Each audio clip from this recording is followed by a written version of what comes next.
اولیاء اللہ لا خوف علیہم ولا هم يحزنون الذین آمنوا وكانوا يتقون صدق اللہ مولانا العظیم وصدق رسولہ النبی الامین الکریم الصلاة والسلام علیک یا سیدی یا رسول اللہ وعلى آلك وأصحابك يا سيدي يا حبيب الله الصلاة والسلام عليك يا سيدي يا رحمة للعالمين. حضرات محترم، اللہ تعالیٰ کے فضل و احسان سے آج بولٹن UK کی سرزمین پر دنیائے روحانیت کے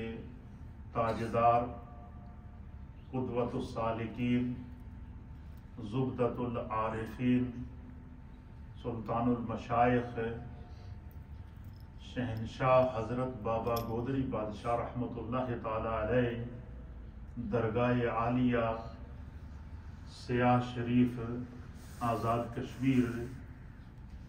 ان کا سالانہ عرس مبارک جس کی مرکزی تقاریب سیاہ شریف مرکز سمیت پوری دنیا میں جہاں جہاں بھی سیاہ شریف کے عقیدت مند موجود ہیں ان کے زیر اہتمام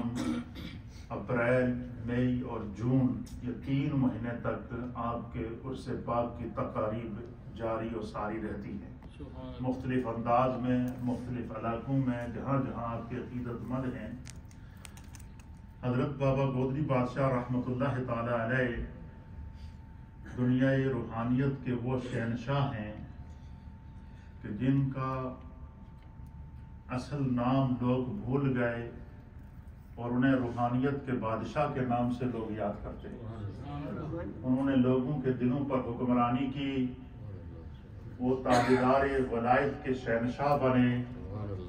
اور کندھے پہ گدڑی رکھتے ہوئے زمانے کی بادشاہت کی ہے، اور ایسی بادشاہت کا صدقہ آپ کا چلا جو روحانی دنیا کے اندر بارگاہ مصطفیٰ اور بارگاہ مولا کائنات اور بارگاہ غوث الورا سے اس کو کامیابی کی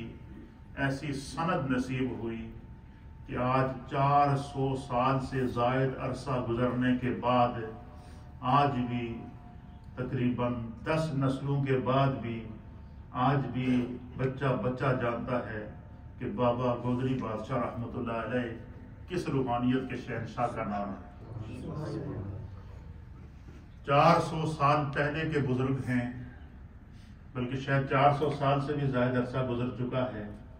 لیکن آج تک ان کا نام، ان کا فیض، ان کی روحانیت اور جو انہوں نے اس کائنات عالم کے اندر ذکر اور خدا کے ذکر اور روحانیت کے اور محبت رسول کے گوشے آباد کیے ہیں، آج ہر ان تمام جگہوں کے اوپر جہاں جہاں آپ تشریف لے کر گئے ہیں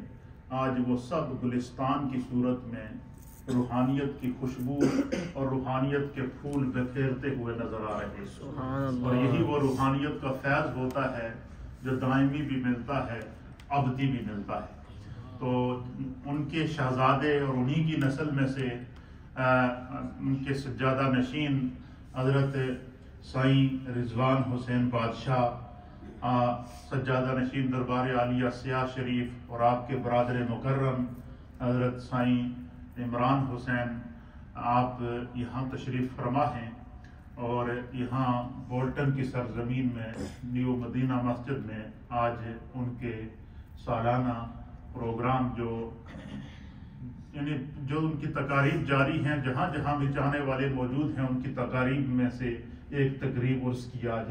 یہاں پر بھی منعقد کی جا رہی ہے. دور دراز سے آئے ہوئے تمام خواتین و حضرات کو میں ویلکم کہتا ہوں.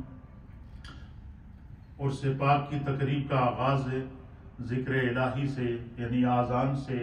اور تلاوت قرآن سے ہوا چاہتا ہے.